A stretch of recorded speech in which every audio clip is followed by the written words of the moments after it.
Hey guys, my name is Jon Yeager, owner of the Nashville-based cocktail creative Pour Taste. Along with my wife Lindsay, we hop around from different restaurants and bars and event spaces and all that to consult with people and to teach them essentially how to drink better. We design cocktails for different menus around town. We teach cocktail classes. We have an iPhone app and all kinds of stuff about spirits and cocktail education. We're here at Gray's on Main in Franklin, Tennessee today. This is one of our restaurants. This is one of our bar programs that we developed, and we're here making classic cocktails. Today we're going to do a very old cocktail called the Sherry Cobler.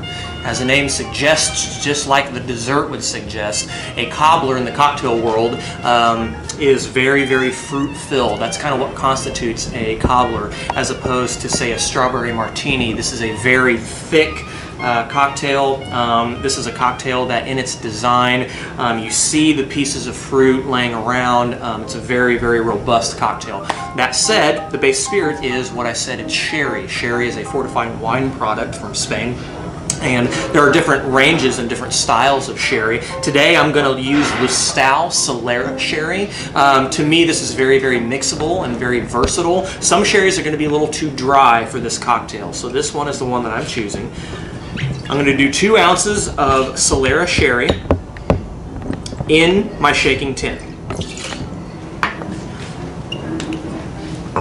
And then I'm going to grab I'm just going to call it and say fruit of the season. It's whatever you guys have at home. I'm going to grab a couple blackberries. I'm going to grab a strawberry or 2.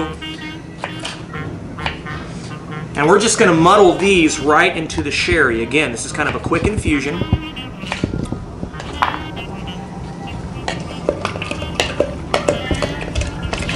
When you guys are making cocktails at home, you want to remember when you muddle something in a shaking tin, the theory behind it is something else needs to capture its flavor.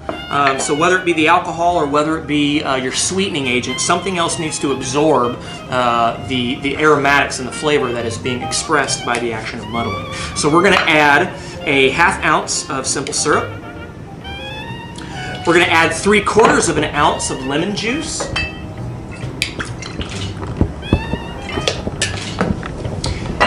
We're going to shake this. We're going to really break up that fruit, make it look like what the word cobbler would suggest that it would look like. And we're going to strain this over fresh ice into a Collins glass.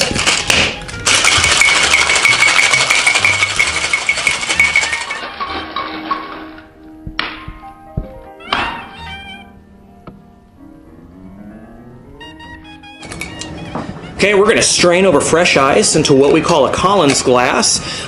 If you're cocktailing at home, a beer pint will do. But as you see, this cocktail is thick, very fruit heavy, which is good. This is what you want. Again, this is called a sherry cobbler, so we want that word cobbler to make sense when it's ordered or when you're making this at home. Because I've muddled fruit in the bottom, there's a lot of trapped liquid in there, so we just want to make sure and get it all out. If you're cocktailing at home, you could top this with a little soda if you wanted to. Something that's really fun is to top this with a little champagne. That's up to you. At this point, we have a fairly traditional sherry cobbler, and for the sake of aromatics, I'm going to garnish with fresh mint. I've expressed the oils by clapping it, and we're going to stick it right in there. Again, this is going to add a crispness and a freshness to something that is otherwise a little on the thicker side. But for all intents and purposes, this is a classic sherry cobbler. Sherry, lemon juice. We want a little sugar to balance it out. But at that point, we have a copious amount of muddled fruit of the season. Pineapple, raspberries, blueberries. This is chef's choice, so you guys get to drive this at home. This is a really fun summer cocktail, so have fun with that one.